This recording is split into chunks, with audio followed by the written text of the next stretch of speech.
সকালে চা খেয়েই লেগে পড়েছিলাম রান্নার কাজে। আর এদিকে দেখতে পাচ্ছেন মা বাটনা বেটে আজকে বানাবে গরম গরম বেগুন ভাজা, ঢ্যাঁড়স আলুর সবজি, আর এখানে একটু কাতলা মাছ এনেছিল, কাতলা মাছের ঝাল বানাবে। Hello guys, good morning, welcome to Sanchita daily lifestyle blog. আর আমি সঞ্চিতা চলে এসেছি আপনাদের কাছে একটা নতুন ব্লগ নিয়ে। আর সকাল সকাল এদিকে দেখতে পাচ্ছেন মা ভাত চাপিয়ে দিয়েছে, সাথে হয়ে গেছে মুগের ডাল সিদ্ধ। তো এদিকে মুগের ডাল আর ভাত তো হচ্ছে, মা এদিকে দেখতে পাচ্ছেন স্নান টান করে চলে এসেছে আর একটু চা বানিয়ে রেখে, সকালের চাটা আমাদের এইভাবেই খাওয়া হয় রান্নার মাঝে। আর দেখতে পাচ্ছেন বেগুন আনা হয়েছিল, একদম গাছের টাটকা বেগুন হয়েছিল। তো মা বললো এটা কেটে ফেল, আজকে হবে বেগুন ভাজা। আর এই যে বেগুনগুলোকে দেখতে পাচ্ছেন আমি একটু গোল গোল করে কেটে নেব।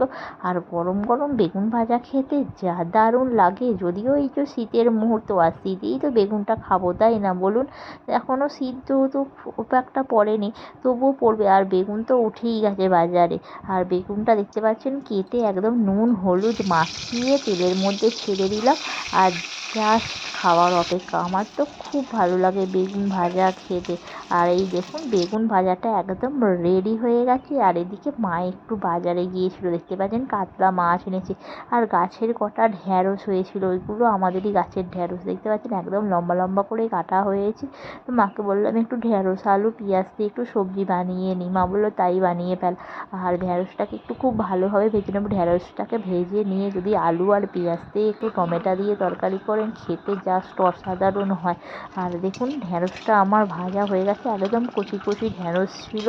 তারপরে একটু পেঁয়াজ দিয়ে দেবো, এই যে পেঁয়াজটা দিয়ে একটু লাল লাল করে পেঁয়াজটাকে ভেজে নেব। আর মশলা সামান্য দেবো, একটু সামান্য লঙ্কা গুঁড়ো, একটু আদা, এক কোষা রসুন আর টমেটো দিয়ে দেবো। আর তারপর সিদ্ধ করা আলুটা ওর মধ্যে দিয়ে দিলাম, আর দিয়ে ভালোভাবে কষিয়ে নিলাম। কালার দেখেছেন একদম ফেটে পড়ছে যেন, ওহ কালার দেখে দারুণ লাগে খেতে।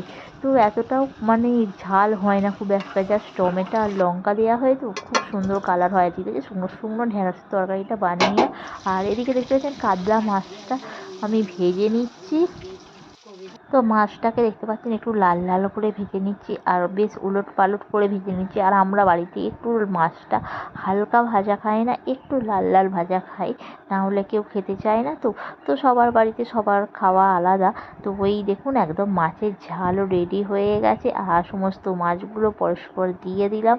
আর এদিকে মাছের ঝালটা বেশ লাল লাল হবে, দারুণ লাগে খেতে, মানে দেখেই যা লোভ লাগছে না কি বলবো। আর এদিকে দেখুন মাছের ঝালটা নামিয়ে উফ, জাস্ট ফাটাফাটি অসাধারণ হয়েছে কালারটা। সমস্ত কিছু কিন্তু কম মশলা দিয়ে, দেখেই মনে হবে না যে অনেক মশলা। এদিকে চলে এলাম দুপুরের খাবার খেতে। তো একটু শাকও ছিল, তো শাক আর মা আর আমি বাপি সবাই মিলে একসাথে খেতে বসে পড়লাম।